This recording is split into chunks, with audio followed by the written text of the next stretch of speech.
خير يا دكتور؟ ابني جرى له حاجه؟ اشرف بيه في الحقيقه عمر قلبه وقف. اهدى يا سياده الرائد، اهدى يا اشرف بيه، عمر بخير. امال بتقول لي ليه ان قلبه وقف؟ ايوه وقف ورجع تاني زي المره اللي فاتت. يعني هو لسه عايش؟ الحمد لله عايش، بس حالته سيئه جدا وقلبه في اي لحظه ممكن يقف وما يرجعش تاني. والعمل يا دكتور؟ ابني بيضيع قدام عينيا وانا مش لاقي حل. هو في حل بس مش عارف هيناسبك ولا لا. دلني عليه ارجوك. عمر لازم يسافر بره. فين؟ امريكا. يا اشرف بيه الولد قلبه شغال ب 20% بس من طاقته، وانا بصراحه خايف ان ده ياثر على بقيه اعضاء جسمي. وبعدين في امريكا استعدادهم للحالات دي بيبقى احسن، وخبراتهم في التعامل معاها افضل بكتير. ده غير فرصه انك تلاقي القلب المطلوب هناك اكبر واسرع. خلاص ننقله امريكا. بس بصراحه الحكايه دي هتتكلف شويه، ملايين. ملايين؟ والله يا اشرف بيه انا ما كنتش عايز الجا للحل ده، بس احنا مضطرين. وهننقله ازاي؟ لو وافقت هنراسل المستشفيات اللي ممكن تقبل حالته، ولما يوافقوا هنجهز له عربيه اسعاف تنقله للمطار، وهنجهز له كمان مكان في الطياره، وهم هناك هيستقبلوه بنفس الطريقه بعربيه اسعاف تانية تنقله للمستشفى. مستنيين ايه يا دكتور؟ يلا بسرعه. عندك استعداد تدفع المبلغ؟ انا عندي استعداد ادفع عمري كله.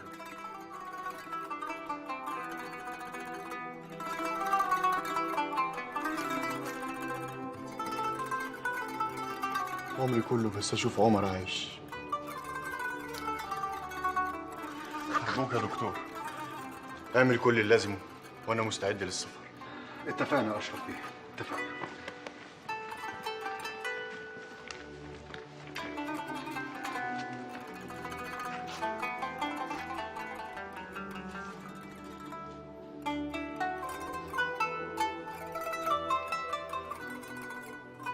قلت لك لا يعني لا يا رؤوف. يا نورة افهميني، الفلوس دي نصيبك الشرعي وحلالك. وانا مش عاوزاهم يا اخي.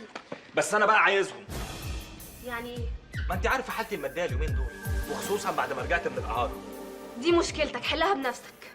هو انت مش شريكه حياتي ولازم تقفي جنبي وتساعديني؟ هساعدك في حدود الممكن، انما ده مش ممكن ابدا. مش ممكن ليه بس؟ الفلوس دي ممكن تخليني اعمل المشروع وتنقذنا من ورطه كبيره. بتهيألك انت كده هتدخلنا في مشاكل اكبر. خلاص هاخدهم سلف. وترضى تبتدي المشروع انت عارف انه جمال حرام؟ ازاي ترضاها على ابنك ولا بنتك اللي جايين في السكه؟ مش خايف عليهم من غضب ربنا؟ ازاي تفكر بالطريقه دي يا رؤوف؟ ازاي؟ اول ما قلت له ان اقنعت رشا ان تسيبها من حكايه العربيه البابوبه وفوق دي وتقتنع بعربيه صغيره، فرح وراح مديني المبلغ على طول. بجد يا شاهين؟ اداك ال 250,000 جنيه بحالهم؟ ايوه. طب هما فين؟ انا مش شايفك داخل بكيس ولا حاجه. كيس؟ انت ايه السذاجه بتاعتك دي؟ هو خضري هيحطهم في كيس خضار؟ الله، امال اداهم لك في ايه؟ كتب لي شيك. يا حلاوه، عشت وشفتك يا شاهين ومعاك شيك. انا عايز اروح بكره لسمعه المصوراتي اخد معاها تصويره. لا اوعى يا شاهين لحسن يتنتش منك. انت تصبح من نجمه وتطلع على البنك تصرفهم وتحرص عليهم وتيجي على البيت على طول. احسن ولاد الحرام كتير. ولا اقول لك ادوني انا بشيلهولك معايا. لا ربنا يكفينا شركم. ابعد يا شيطان، ابعد يا شيطان، ابعد يا شيطان. امال فين رشا؟ راحت تشتري شويه هدوم. وجابت فلوس منين؟ في الكارت اللي عمله لها سعد، ده كل ما يخلص الفلوس اللي فيه يروح يعبيه لها فلوس. قلتيلي. ربنا يسعدها يا رب.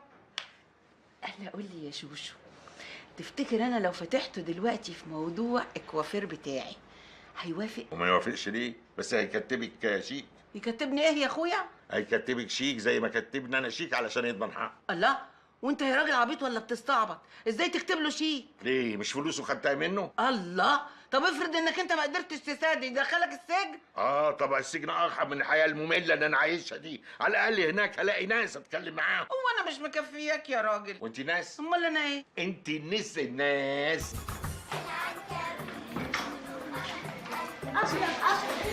ازيك يا حبيبي؟ كل سنه وانت طيبه وعقبال 100 سنه. اهلا. ازيك يا علي؟ عامله ايه؟ كل سنه وانت طيب. وانت طيب. انت كده جدع قد كده. انا ما اقدرش اقول لك ان انا جاي وما جايش، كده كده كان لازم اجي. وانتوا ما بتحتفلوش ليه؟ يا سيدي حياة محرجة علينا ان احنا نحتفل غير لما انت تيجي. يا خبر ابيض، طب يلا بينا عشان زمان الولاد كرهوني. يلا بينا، يلا يا اولاد، يلا نطفي الشمع.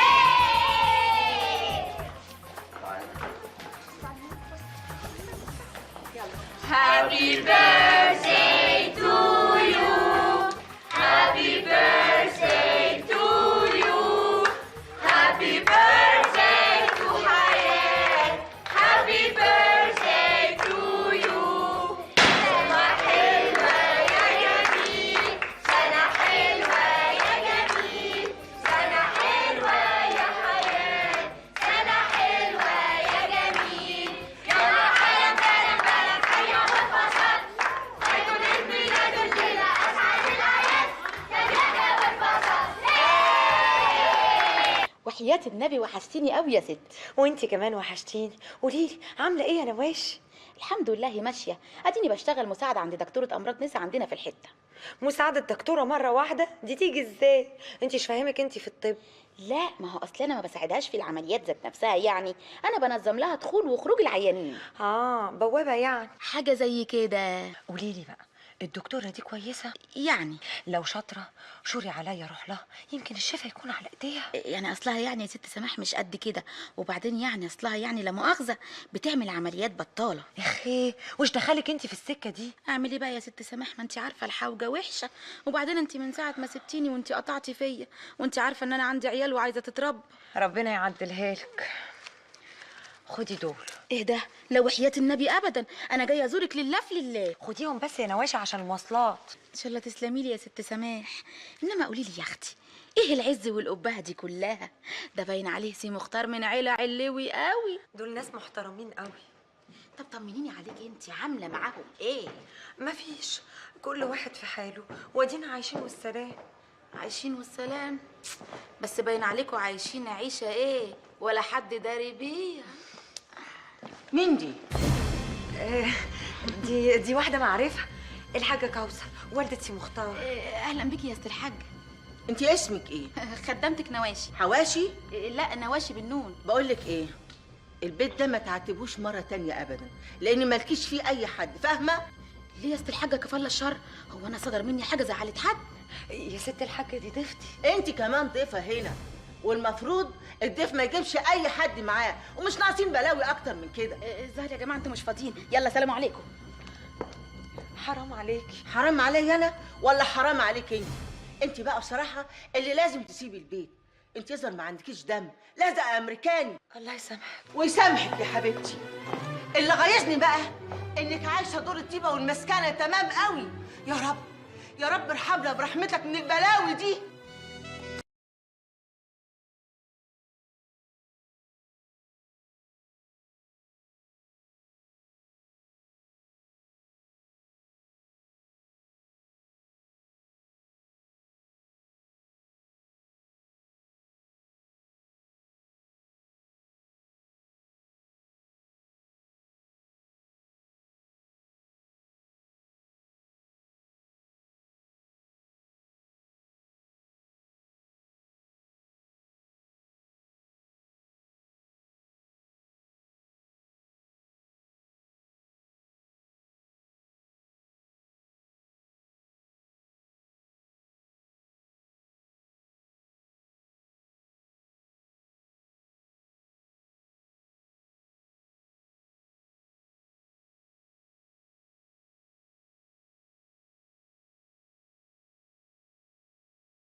يخليك ليا.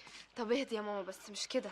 اهدى ازاي بس يا بنتي؟ وكل اللي بيسوى المسواش بيخش عندنا. كل ده عشان واحده معرفه سماح جت تزورها؟ مش يمكن يا بنتي بيدبروا لنا حاجه؟ هيكونوا بيدبروا لنا ايه بس يا ماما؟ يكونوا عايزين يسرقونا مثلا. يسرقونا؟ في واحده تسرق جوزها يا امي؟ وليه لا؟ واحده واطيه زي دي وقالت الاصل ممكن تعمل اكتر من كده. بس سماح باين عليها بنت حلال يا امي. انت بتاكلي يا بنتي من مسكنه الحريم دي. اصل مش باين عليها كده خالص. دي واحده واخده على الكذب، وكذبها ده هيخيل على واحده بنت ناس زيك. لا يا امي ما تشككنيش في نفسي. هو انت يا اختي عارفه اي حاجه؟ انت مولوده ببقه معلقه ذهب، اما دي زرع اسفلت لفت ودارت. اذا كان بلفت اخوك الكبير مش هتعرف تبلفك انت؟ انا عمري ما شفتك بتكرهي حد بالشكل ده يا امي. لان عمري ما احتكيت بالاشكال دي ولا اجيب بالي ان انا اعرفهم. طب ما تديلها فرصه يمكن تطلع كويسه. تاني؟ طب انا بقى هسيب لكم البيت عشان ترتاحوا. اوعي اهدي بس يا امي. اوعي. تروحي فين؟ اوعي. هروح بيت ابويا اكرمني. هون عليك يا امي تسيبيني لوحدي؟ خلاص تعالي معايا. ورؤوف هيعمل ايه؟ يجي معانا هو كمان. معقوله يا ماما؟ طب وشغله؟ يا بنتي خلاص انا مش قادره، حاسه ان انا مخنوقه طول ما انا قاعده في البيت ده. حبيبتي انتي اللي بنيتي البيت ده واسستي كل ركن فيه باختيارك وذوقك. المال الحرام غير كل حاجه في عيني، حاسه انه غريب عني. حضرتك عارفه ان بابا تعب وشقي قد ايه عشان يجيب لنا البيت ده من مال حلال، وجه على الاخر وضيعه، وجه اخوك الكبير رجعه بالحرام. هو مين كان خده اصلا عشان يرجعه؟ مش مرهون للبنك يا بنتي. مرهون لكن ما اتباعش. وتفرق في ايه؟ لا تفرق كتير. لو كان اتباع ومختار اشتراه بماله الحرام كان هيبقى عندك حق، انما ده باسمنا وعمره ما اتباع لحد، وطالما ما حدش خرجنا يبقى نخرج ليه؟ ضميرنا الحي يا بنتي بيرفض اي شبهه حرام تمسنا. بس احنا ما عندناش مكان تاني يا امي. لا عندنا شقه العطارين، وبيت ابويا اللي في البلد يسعنا كلنا. عشان خاطري يا امي خليكي جنبي، مش معقول كلكم كده هتسيبوني لوحدي، حرام عليكم بقى. طيب يا حبيبتي طيب اهدي عشان خاطري بس. اوعديني يا امي انك ما تسيبينيش. حاضر، انا هفضل معاكي لغايه ما تولدي، وربنا يصبرني بقى على اللي انا فيه. الله، انت ايه اللي مصحيكي لحد دلوقتي؟ انا مستنياك من بدري. خير؟ في ايه كفالة الشر؟ في ابني مش طايقه. ايه بس يا سموحه؟ ليه يا حبيبتي النكد ده؟ النكد ده انت اللي جابرني عليه. بعدين بقى يا حبيبتي بقى. امتى بس؟ هو انا عارفه الاقيك؟ انت بتصحى من النوم الصبح بتنزل على طول، ما بترجعش غير تاني يوم. يا سماح قلت لك مش وقته بقى، تعبان وعايز ارتاح. يا مختار انا تعبانه اكتر منك، حط نفسك في مكاني بس. عايش مع ناس بتكرهك، تقدر تقول لي هتعمل ايه؟ مختار يا مختار، يوه هعمل ايه بس يا ربي؟ الله دي حلوه قوي يا نادين. ده بقى يا حبيبتي عيش حبنا اللي هيجمعنا سوا. بس دي باين عليها غاليه قوي. غاليه؟ غاليه ايه يا نعم؟ مفيش حاجه في الدنيا تغلى عليكي. تعيش وتجيب لها يا جوز بنتي. ربنا يخليك يا حماتي، ايه رايك؟ عجبتك؟ عجبتني ونص. دي عيشه الفيلل غير عيشه الشقق خالص. والله يا حماتي انت وبنتك تستاهلوا قصور تعيشوا فيها. يا اخويا تعيش وتسلم، انا بقى هسيبكم واتفرج على الفيلا براحتي. براحتك. نادين ده كتير قوي، كنا عشنا في شقتي ووفرت فلوسك. شقتك يعني دي يا نعم؟ اللي اشتراها لك جوزك الله يرحمه؟ الله يرحمه، ما هي يعني برضو شقتي. اخص عليك يا نعم، اخص عليكي حبيبتي، انا راجل فاهمه؟ ما اقبلش اعيش ابدا في شقه مراتي. في حاجه كمان، فلوسك دي تنسيها خالص. انت مسؤوله مني انت ومامتك طول ما انت على ذمتي. ما اقصدش، انا قلبي عليك. نعمه، انا متعتي في الدنيا اني اصرف عليكي وادلعك واهننك. انت بتتكلم بجد؟ انت بتسالي يا نعمه؟ اصل يا حبيبي الرجاله اللي زيك كده انقرضوا خلصوا من الدنيا، ما بقوش موجودين. لا، ما انت ما تعرفيش، بتبقي منهم واحد قدامك اهو. ربنا يخليك ليا ويبارك لي فيك يا رب.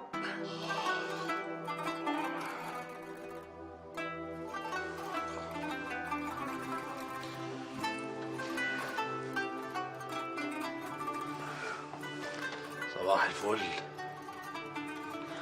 بقول مساء الخير، ده المغرب ابدا من شويه.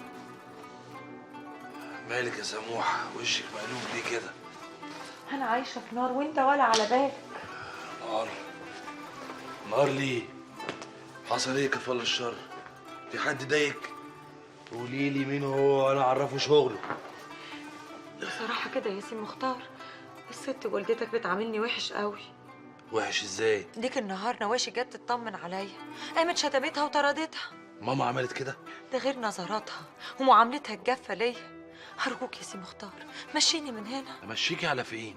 ده انا ما صدقت جبتك هنا. جرى ايه؟ هو انت متفق معاهم عليا ولا ايه؟ هنتفق عليكي ليه يا بنت الناس؟ ميلة بختي وحظي الاسود. كده برضه يا سماح؟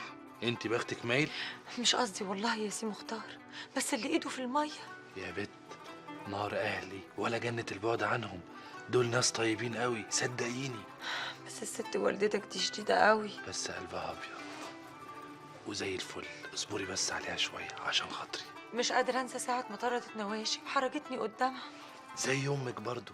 وبعدين البت نواشي دي اصلا جبله وجلدها تخين وما بتحسش. يعني ده رأيك؟ يا سموحتي كل دي مشاكل صغيره جدا وتافهه، ايه المفروض ما تشغلينيش بيها. امال ايه المشاكل الكبيرة؟ الشغل طبعا، خصوصا ان ناوي اتوسع واكبر في السوق. ايوه بس انا مخنوقة ومحبوسة طول النهار في الأوضة دي. ما تشيليش هم، انا هكلم ماما اخليها تخف عنك شويه. ها ارتحتي بقى يا ستي؟ ما عنديش مانع تعتبرني هوا، وانا من ناحيتي مش هاجي ناحيتها خالص. بس ارجوك بلاش نظراتها المرعبة دي، ده انا بخاف والله يا سي مختار. حاضر يا عيون وروح سي مختار. يلا بقى قومي بقى جهزي لنا الحمام عشان اخد دش والحق انزل بسرعه. ايه ده؟ يعني ما فيش يوم كده تقعد فيه معايا يا سي مختار؟ اول ما الشغل يخلص هاخد اجازه واصفرك احلى يومين في الدنيا. والله؟ فين؟ اي مكان تحلمي تروحيه. طب ايه رأيك نروح جمصة؟ جمصة؟ يعني معلش يا اخويا، انا عارفة انها غالية شوية، خلاص ممكن نروح مكان ارخص. ارخص من جمصة؟ قومي يا سماح، قومي حضري الحمام. كرهت الفلوس من جري الناس واستقتالهم عليها. معذورين، كل حاجة بقت بالفلوس الأيام دي والحياة بقت صعبة جدا. احنا اللي صعبنا حياتنا لما خدنا الفلوس هدف. الفلوس عمرها ما كانت هدف، صدقني الناس بتحب الفلوس لأنها وسيلة بتحقق لهم أحلامهم. ولو الوسيلة دي ما قدرتش تحقق أحلامهم يبقى ايه لازمتها؟ ما افتكرش في أي حاجة صعبة لو معاك فلوس. ما كانش حد غلب. اللي معاه فلوس ما بيغلبش، أصل زماننا ده كل حاجة وليها تمن. لا، في حاجات كتير قوي ملهاش تمن. انت ممكن تشتري الدواء بس ما تشتريش الصحة. ينفع تشتري الأكل بس ما تشتريش النفس اللي تاكلي بيها. ينفع تشتري السرير بس ما تشتريش النوم وراحة البال. صدقيني في حاجات كتير قوي ما ينفعش نشتريها بالفلوس. مالك يا أشرف؟ تعبان. في حاجة حصلت؟ ابن عمر محتاج زرع قلب، ورغم ان في فلوس مش لاقيين القلب المناسب. وحالته وصلت لحد فين دلوقتي؟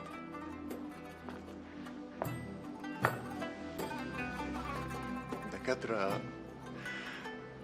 خايفين على بقية أعضاء جسمه، عشان كده اتصلوا بمستشفى في نيويورك وشرحوا لهم الحالة. احنا هنسافر كمان يومين، ربنا يقدم اللي فيه الخير. أديك جبت المفيد، خلي ثقتك في الله كبيرة وهو إن شاء الله هيسترها معاك. مش هو اللي بيقول أنا عند حسن ظن عبدي بي، إن كان خيرا فخير وإن كان شرا فشر. حتى لو العبد ده عاصي ومليان ذنوب؟ حتى لو كده إحنا بشر خطائين، إحنا مش ملايكة. المهم بس إن إحنا نطهر قلوبنا. ازاي؟ بالاستغفار، عشان ما تسودش من كتر الذنوب وتخلينا نفقد الأمل في التوبة. فكرك ربنا ممكن يقبل التوبة؟ إذا كان قبلها من اللي كفروا بيه وبعد كده أمنوا، مش هيقبلها من اللي عصوه وتابوا؟ الله ينور عليك يا باشمهندس، تسلم ايدك. حضرتك شفت الفيلا كلها، ممكن تدلنا بالاستلام، ولو في اي ملاحظات يا ريت يا فندم تقول لي عليها. قوي قوي تحت امرك. قوي ايه واستلام ايه؟ لسه يا باشمهندس في حاجات كتير قوي انا لسه ما خلصتهاش. اولا عايزاك تعمل لي برجوله زي دي بس اكبر منها هنا جنب حمام السباحه. حاضر يا فندم. وجنبيها على طول بقى شجره مانجا. تحت امرك، بس المانجا دي انا ما بزرعهاش، بس انا هعملها عشان خاطر عيوني. وكمان عايزاك تحط لي سخانات عند الحمام عشان اما انزل الحمام في الشتاء. شتاء ايه؟ انت ناويه تنزلي الميه في الشتاء؟ افرض هفني الشوق يعني ان انا انزل الحمام ما انزلش. هفني الشوق. انا هعمل لحضرتك اللي انت عايزاه، بس كده اختلفنا في الاجر، الاجر هيزيد لان حضرتك طلبت طلبات دلوقتي واول مره اسمع عنها. لا لا لا ما يكونش عندك فكره، اي زيادات في الاجر تحطها على سعد بيه على طول وهو هيدفع. ايه اللي سعد بيه يدفع ده؟ بقول لك يا باشمهندس ما تعملش حاجه غير اللي احنا اتفقنا عليها وبس. جرى ايه يا دودي؟ لسه في حاجات كتير قوي عايزاها. بص يا باشمهندس، عايزاك بقى تحفر لي هنا تحت الارض اوضه بحمام. حمام واوضه وتحت الارض؟ ايوه، امال ضيوفي هيلبسوا ويقلعوا ميهاتهم فين؟ انت ناويه تعملي الفيلا باشتراك ولا انت فاكراها نادي؟ افرض عايزه اعملها باشتراك ما اعملهاش؟ يا حبيبتي مش كده، عايزه تحلمي احلمي بس واحده واحده، وبعدين احنا كده هنتعب الناس معانا. جرى ايه يا سعد؟ ما هم بياخدوا تمن تعبهم. طب والفلوس اللي انا بدفعها دي مش تعب برضه؟ يو يا سعد انت على طول كده. بقول لك يا باشمهندس اعمل اللي احنا اتفقنا عليه وبس، دي مجنونه. اوكي مع السلامه. مع السلامه يا باشمهندس. رشا من فضلك بقى ابوس ايدك، كفايه طلبات. هو انا لسه طلبت حاجه؟ كل ده ولسه؟ انت اللي بخيل كده على طول وما بتحبش تدفع حاجه. ماشي يا ستي، انا بخيل بس بصراحه انت كمان مسرفه قوي. احنا باين كده من اولها ان احنا مش هننفع مع بعض. عن اذنك يا حبيبي. تعالي بس، تعالي هنا مش كده. الحقيني انت.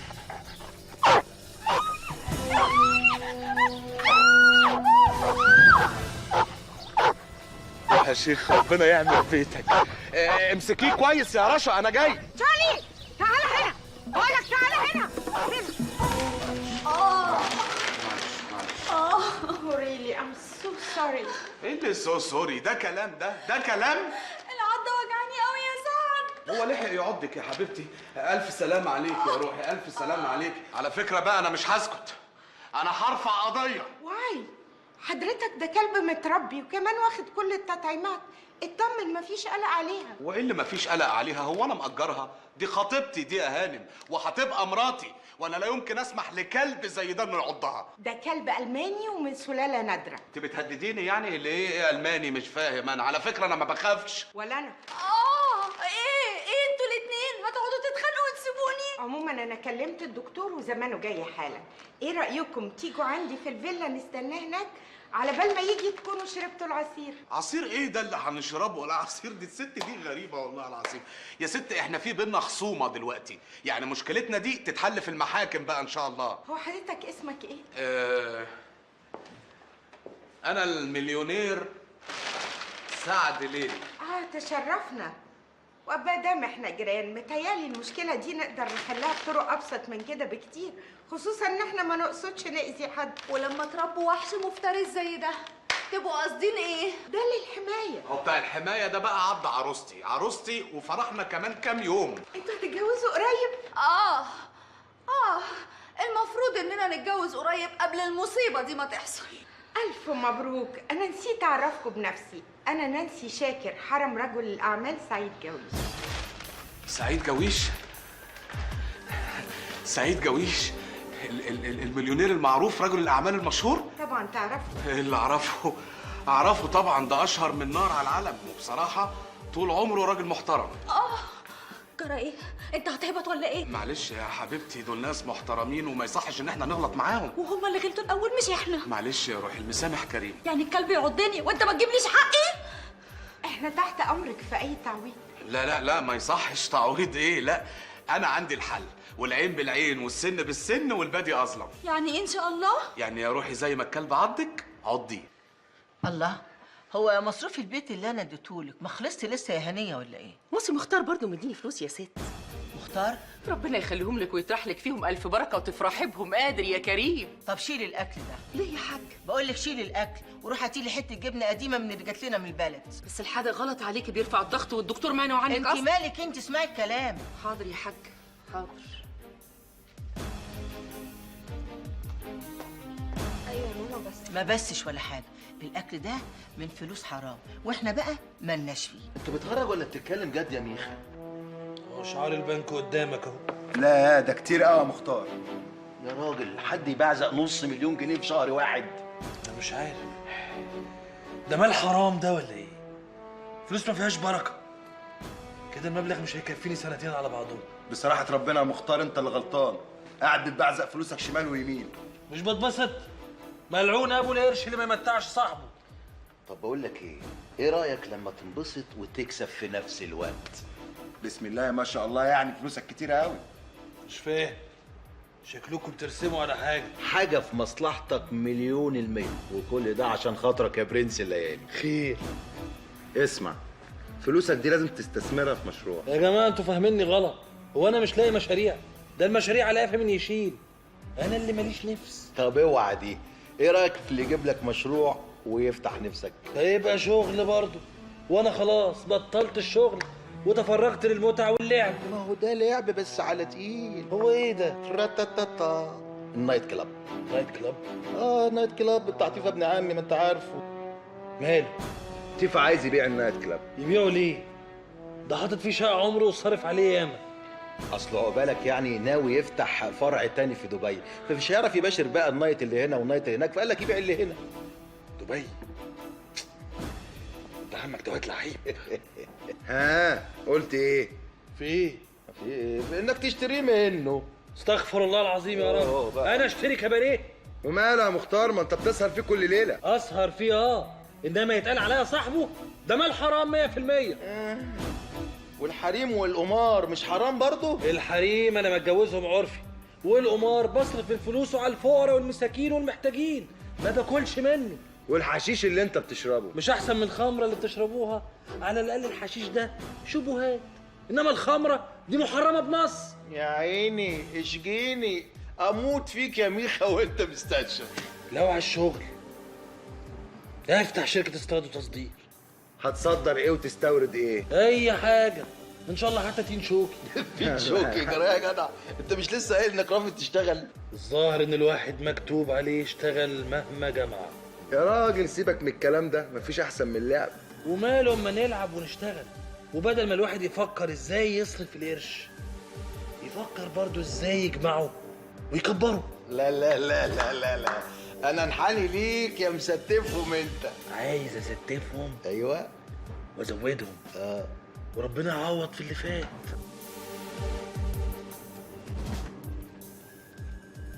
ها ايه رأيكم بقى؟ لا بجد القاعة تجنن. شفت يا حبيبتي؟ مش انا قلت لك ان مدام نانسي قلبها علينا؟ دي قاعة 7 ستارز معمولة لأعضاء الكومباوند بس، وفيها اوبشنز كتيرة مش موجودة في أي حتة تانية. شفتي الأرضية والنجوم، وشفتي الكوشة دي؟ انت عارفة احنا كنا هنتدبس في قاعة كحيانة، وقال ايه 5 نجوم. مش انا قلت لك يا حبيبتي؟ صدقيني بقى مدام نانسي قلبها علينا. أنا معرفش بحبكوا ليه، وروشة حساها زي أختي الصغيرة تمام. ايه ده ايه ده؟ ده على كده بقى انا ابقى عديل سعيد بيه جويش. أيوة يا سيدي. ده شرف كبير لينا يا هانم والله. الا بالحق هو سعيد بيه فين يعني؟ ما شفتهوش، وانا بصراحه نفسي اتعرف عليه. مسافر في اليابان، بس تأكد ان اول ما يجي لازم هجيبه يتعرف عليك. بصي بقى، انا عايزة فرح يتعمل فرح لا قبله ولا بعده. من حظك ان الحاجات دي لعبتي، الافراح والحفلات دي هوايتي. سيبي الموضوع كله عليا. ايه هتعملي ايه؟ هنحط صورتكم انتوا الاتنين على علب الكبريت وعلى اطباق الفرح، وهنكتب الدعوة بمية دهب. مية دهب؟ وكمان هنحط في التورته جنيهات دهب هديه منكم المعازيم. دي هتبقى حاجه جامده موت. هو ليه حضرتك يعني، سوري انا اسف، كله دهب دهب مع ان الفضه ارخص واشيك؟ قالت دهب يعني دهب، مدام نانسي قلبها علينا، مش كده ولا ايه؟ اما ادخلكم الفرح والزفه فدي بقى مفاجاه. انا رايي بقى ان احنا نجيب عربيه مكشوفه وندخل بيها الزفه والفرح. قديمه واتعملت قبل كده. قديمه. طيب ايه رايكم ان احنا نجيب عربيه ليموزين طويله؟ برضو قديمه. امال هنتزفت نتزف في ايه حضرتك؟ توك توك؟ جرى ايه يا سعد؟ انت جاي تهزر هنا ولا ايه؟ انتوا تدخلكوا الزفه مش هيكون على الارض. امال هندخل عوم يعني حضرتك؟ انا مش شايف اي ترعه في القاعه خالص. دخولكم من الجو. جو ايه يا مدام نانسي؟ واحنا دبان ولا ايه؟ ازاي من الجو يعني؟ في وسط الفاير ووركس والليزر انتوا الاتنين هتنزلوا على المعازيم من هليكوبتر. هليكوبتر؟ فكره تجنن يا سعد. ايوه حبيبتي، بس الهليكوبتر دي يعني حاجه مكلفه قوي. التكاليف مش مهمه يا سعد بيه، دي ليله العمر. صح. لا سيبك من التكاليف، انا قصدي يعني ان الهليكوبتر دي يعني محتاجه تصريح يعني بقى من المخابرات وامن الدوله، شغلانه. ما تقلقش، سيب الموضوع ده عليا، انت عليك تحلم وبس. يا سعد عشان خاطري، والنبي طياره يا سعد والنبي. النبي طياره. نوره يا نانسي. الحمد لله على السلامه اشرف بيه، كل دي غيبه. روح انت يا ابني. ازيك يا مصطفى؟ تعبان والله. لما قعدت فتره ما اشوفش حضرتك قلت يا رب بقى الانسان الوحيد اللي متاكد من براءتي وبيساعدني كده الوجه لا يسيبني ويمشي. افتكرتك اترقيت ولا اتنقلت. لا يا سيدي، انا لا اترقيت ولا اتنقلت.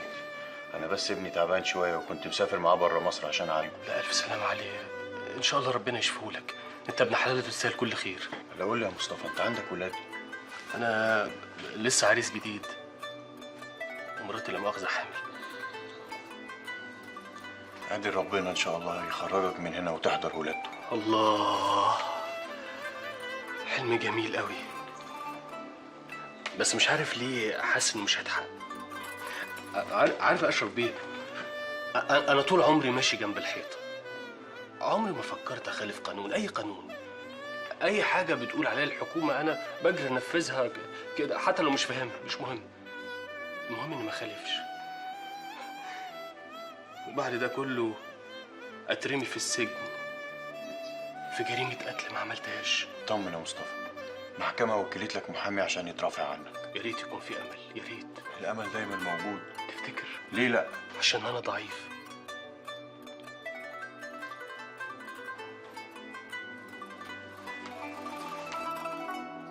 والضعيف في زماننا ده كلب شوارع ملوش دية. بس العدل فوق الكل وده حق ربنا. يا اشرف بيه، الحق ما بقاش حق. يا اخي انت متشائم كده ليه؟ زمان كان اللي معاه الحق كان بيبقى قوي، دلوقتي الدنيا اتشقلبت، بقى القوي دايما معاه الحق، مش مهم بقى اذا كان ظالم مفتري، مش مهم. بس ربنا موجود وقادر يخرجك من محنتك.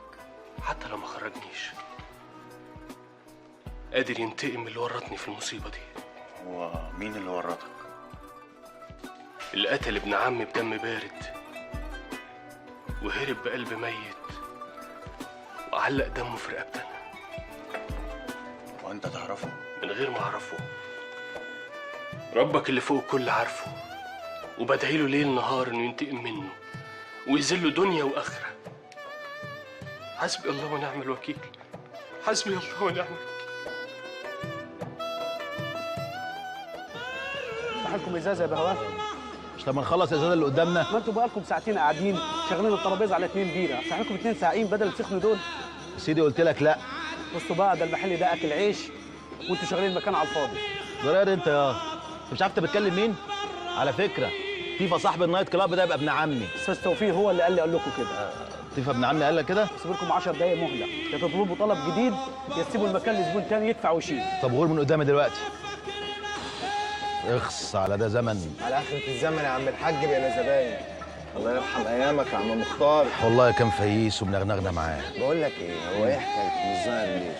مشغول يا سيدي بشركته الجديده، وكل ما اكلمه عامل لي فيها عبد المهم ما بيردش عليا. تخيل برضو ان انا بكلمه ما بيردش برضو عليا. احنا اللي بغباوتنا ضيعناه من ايدينا. كان لازم نكارك عليه في الصرف من اول شهر. اهو خاف وطفش وما عرفناش نقفش منه قرشينات. ملحوقه يا برنس. بص بقى، احنا نطب عليه شركته الجديده دي عشان نحتفل بيه ونبارك له، ده مهما كان اخونا وحبيبنا. هنعزمه على حسابنا؟ الله، انت باين عليك عبيط. عشان تعيش لازم تحل الكيس شويه. على فكره العزومه دي بقى طعم وشبكه عشان نصطادوا بيها. مش فاهم. مش بقول لك طيب افهمك بعدين، عيش بس بالراحه. ها مش قادر اشوفه بيتعذب قدامي وفي ايدي ان انقذه. سبحان الله يا اخي، معقوله يلف يلف وفي الاخر يجي لك انت؟ زي ما يكون ربنا بيعذبني بيه. احنا لازم ننقذه، ده بريء. هنعمل ايه يعني يا عم اشرف؟ نروح نعترف على نفسنا؟ انت ايه يا اخي؟ ما عندكش ضمير؟ ده شايل القضيه بدالك. وطي صوتك، انت عايز تفضحنا؟ خايف من الناس قوي، مش خايف من ربنا. ربنا عارف انه كان غصب عني وقادر يغفر لي، وباذن الله هيغفر لي ان شاء الله. هيغفر لك ازاي وانت ساكت وشايف بريء هيتعدم بسببك؟ مش للدرجات دي يعني يا عم اشرف. ربنا يتولاه ان شاء الله، ياخد له يعني 5 ولا 10 سنين بكتير. ده متورط بدالك يا مختار، واحتمال يتعدل. متورط بدالك ولا لوحدي في الموضوع؟ ما انتوا معايا انتوا الاثنين. لا بس انت اللي قتلت يا مختار. قتل خطأ يا حبيبي، وانتوا سكتوا وساعدتوني، يعني شركة معايا ولا ايه؟ يا نهار اسود. طب والحل دلوقتي هنعمل ايه؟ الحل اننا ننسى الموضوع ده خالص ونفتح صفحة جديدة. ازاي؟ بقول لك في بريء هيموت بسببنا. الأعمار بيد الله بقى يا أشرف. الله، وبعدين لو ربنا كاتب له إنه هيموت حتى لو خد براءة وخرج. يعني إيه؟ هتسكتوا؟ هتفضلوا جبنة زي ما انتوا؟ يعني أنت عايزنا يعني نروح نفك رقبته ونحط رقابينا مكانها؟ هو ده عدل ربنا. لا، عدل ربنا إننا ما نشردش أمنا وأختنا. عدل ربنا إننا نحافظ على مراتاتنا وعلى عيالنا. إنما لو هو اللي شالها ملوش حد في الدنيا غير مراته الحامل زي ما انت بتقول. وما فكرتش ليه في المسكين ابنه اللي جاي في السكه؟ ذنبه ايه يتيتم بسببنا؟ واحنا برضه هنسيبه يا اشرف؟ مش هنسيبه طبعا، ده احنا هنصرف عليه احسن ما ابوه كان هيصرف عليه. يعني هنربط له شهريه هو وامه، صدقه جاريه يعني نطهر بيها انفسنا ونكفر عن ذنبنا مع ابوه، مش كده يا سعد؟ اه طبعا. انتوا ايه؟ الدين عندكم تجاره؟ احلى تجاره دي، تجاره مع الله، يعني تجاره رابحه وكله بثوابه. وبعدين الحسنات بتمسح السيئات، ولا هتجادل في دي كمان؟ استغفر الله العظيم.